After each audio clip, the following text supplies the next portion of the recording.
संपत्ति को पाने कह रही हैं। अब कह रही हैं आगे कि इति मंत्रम जपन स्तया पूजाम चक्र कुमारिका। वो कुमारिकाएं जो हैं ये पूजा, ये श्लोक बोल करके उनकी पूजा करती हैं कि नंदलाल हमें पति रूप में मिल जाए। अब दूसरा मैंने पहले उंगली की कि ये ध्यान रखना कि इनकी उम्र ये है और ये भगवान को पति रूप में पाना चाहती हैं। प्रार्थना किस लिए कर रही हैं? पति रूप में। भगवान ने चाहा कि इन्होंने चाहा? पहले इन्होंने चाहा। अब आप आगे चलिए। अगर यहां 3 शब्द मैं बोल रहा हूं, इन 3 शब्दों को समझ लेंगे तो ये पूरी लीला जो क्षीरहरण की लीला है वो समझ में पुरुषों के भी आ जाएगी और महिलाओं के भी आ जाएगी। इनके स्वरूप को समझ लें। यहां 3 तरह की ब्रज स्त्रियां हैं। ब्रज स्त्रियां आती हैं तो तीनों आ गई है, लेकिन तीनों का स्वरूप अलग अलग क्या है? एक तो है कुमारिकाएं जो ये हैं ब्रज में, एक हैं गोपांगनाएं और तीसरा शब्द आता है ब्रजांगनाएं। ये 3 शब्द सुनने को मिलते हैं कि नहीं मिलते हैं? ये 3 शब्द ब्रज में सुनने को मिलते हैं और इन तीनों की भूमिका अलग अलग है। जिनकी हम चर्चा कर रहे हैं ये कुमारिकाएं हैं। आपने बोलचाल की भाषा में ये सब सुने ही होंगे। कुमारिकाएं उन्हें कहते हैं जिन्होंने के कात्यायनी माता की पूजा की, व्रत रखा पति रूप में कृष्ण को पाने के लिए। यह उनका सुकिया प्रेम पुष्टि भाव के अंतर्गत ये भक्ति में आती है। इसमें प्रभु भक्त के अधीन होते हैं। फिर सुन लो, इस अगर ये शब्द नहीं सुना कि इसमें प्रभु भक्त के अधीन होते हैं, आगे वालों में भक्त भगवान के अधीन होगा। लेकिन यह है पुष्टि मार्ग, पुष्टि भक्ति मार्ग। इस पुष्टि भक्ति मार्ग में भगवान भक्त के अधीन होता है। दूसरा है गोपांगनाएं। गोपांगना कौन?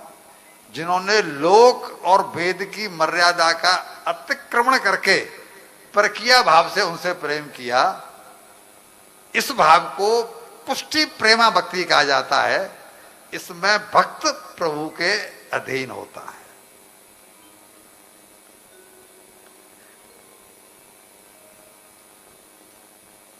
इस भाव को पुष्टि मार्ग कहा जाता है। कृष्णाधीना तो मर्यादा, स्वाधीना पुष्ट नोचते। और तीसरी होती है ब्रजांगनाएं। उनका प्रेम कौन सा? वात्सल्य भाव का, जो भगवान के प्रति वात्सल्य भाव रखती है। राधा वल्लभ संप्रदाय जो है वो पुष्टि मार्ग का संप्रदाय है और राधा वल्लभ संप्रदाय का ही है श्रीनाथ संप्रदाय जो है ना, वो पुष्टि मार्ग वाला है।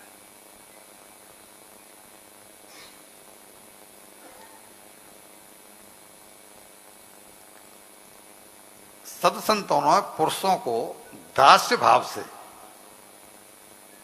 फिर सुनो, सत्संतों ने कहा है कि जब पुरुष आराधना करें भगवान की तो उनको दास्य भाव से करनी चाहिए। दास्य भाव से। महिलाओं को आराधना करनी चाहिए, वो वात्सल्य भाव से करनी चाहिए। जैसे कि अधिकतर महिला हैं ये, जैसे कि राजवाला, ये अपने लड्डू गोपाल जी को साथ लिए लिए फिरती हैं, ये वात्सल्य भाव है। अधिकतर महिलाएं अपने लाल जी को, अपने स्वामी, अपने लड्डू गोपाल को अपने साथ लिए फिरती हैं, ये वात्सल्य भाव का है कि लाला मेरा बेटा है। ये महिलाएं निभा सकती हैं, इसको हम लोग नहीं निभा सकते। पुरुष निभा पाएगा तो केवल दास्य भाव को ही निभा पाएगा, क्योंकि इनको इसका अनुभव है। वात्सल्य भाव हमारे अंदर तो नहीं है ना, हम उसको नहीं निभा पाएंगे। पति भाव से जो महिला पूजा करती हैं, बहुत सी महिलाएं पति भाव से पूजा करती हैं, जैसे कि मीराबाई ने की है। मीराबाई ने पति भाव से की है। क्या? मेरो तो गिरधर गोपाल, मैं किसी को नहीं जानती हूं। तो ये आत्मज्ञान, ब्रह्म साक्षात्कार, ब्रह्मवेत्ता स्त्री की स्थिति हो, उसी महिला को पति भाव से करना चाहिए। जैसे कि आपने कभी दर्शन करने, बिहारी जी के दर्शन करने गए हो, तो वहां पर बहुत से पुरुष आपको वो सखी भाव से पूजा करते हुए दिखाई पड़ेंगे। महिलाओं के भेष में बहुत से पुरुषों को देखा है, वो सखी भाव से करते हैं। लेकिन उनकी स्थिति अगर वो नहीं है कि उनके अंदर सखी भाव पैदा हो गया हो, तो उनसे अपराध होने का चांस रहेगा। उसी तरह से कोई महिला अगर उनको पति मान करके साधना कर रही है, बेटा मेरे भाव को समझना, मेरी किसी बात को अन्यथा मत ले जाना।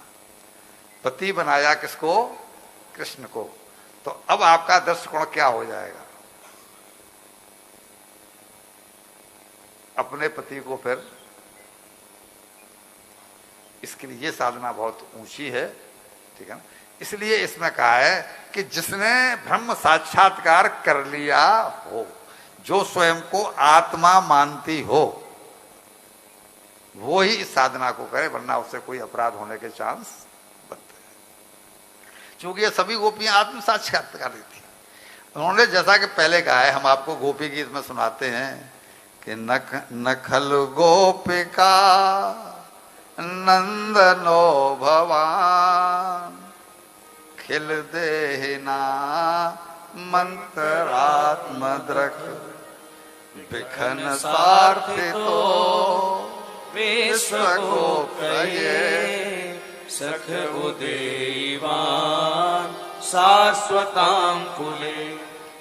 हम जानती हैं कि तुम ब्रह्म हो, तुम केवल नंद के लाल नहीं हो। वो गोपियां जो आत्म साक्षात्कार हैं, जिनको इस बात का पता है। मैंने बोला ना अभी बेटा कि भगवान, ये गोपियों का शरीर चिन्मय है, ये गोपियों का शरीर चिन्मय है, और चिन्मय शरीर में भौतिकता का अंश नहीं होता, चिन्मय शरीरों में विकार नहीं होता। ये श्लोक मैंने गोपी गीत का पहले क्यों सुनाया? वो केवल इसलिए कि आपको पता पड़ जाए कि इन गोपियों को पता है कि जिसको हम पति रूप में चाह रही हैं, वो कोई साधारण ग्वाला नहीं, बल्कि वो ब्रह्म है। तो जब 30 दिन पूरे हो गए, यानी 1 महीने का व्रत जब पूरे हो गए, तो अब कात्यायनी देवी के पास कौन सा ऑप्शन बचा था? उन्होंने साधना की है, और साधना जो की है वो कामना के रूप में की है। कामना में क्या मांगा है? बोला पति रूप में कृष्ण को मांगा है। मैं आपका ध्यान एक बार और खींचूंगा, अभी यहीं चलो। साधना के रूप में कृष्ण को मांगा है, पति रूप में। तो अब कात्यायनी देवी को भगवान कृष्ण से प्रार्थना करनी पड़ी। भैया, भैया क्यों बोला? कैसे हुआ? हाँ, बहुत बढ़िया, यह हमारा जवाब सही दिया है। योग माया, यशोदा मैया के गर्भ से क्या पैदा हुआ था? योग माया। वसुदेव जी योग माया को ले जा करके गए थे जेल में, है? और भगवान को छोड़ के गए थे नंद बाबा के महल में, यानी यशोदा मैया के बगल में सुला करके गए थे। तो दोनों भाई बहन हुए कि नहीं हुए? अब सुनो आगे बात, कि जब काम निकालना होता है तो फिर तो कोई संबंध जोड़ करके ही बात की जाती है। कोई आएगा भिखारी तो क्या कहेगा?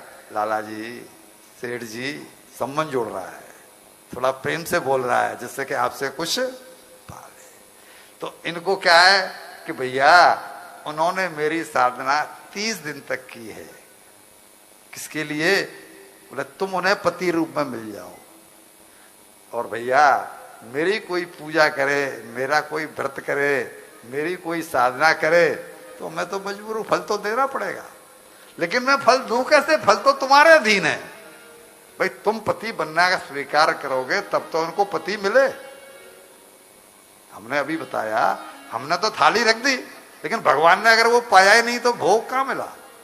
उन्होंने तो कहा कि कृष्ण हमें पति रूप में मिल जाए, लेकिन कृष्ण अगर स्वीकार नहीं करेंगे तो पति रूप में मिले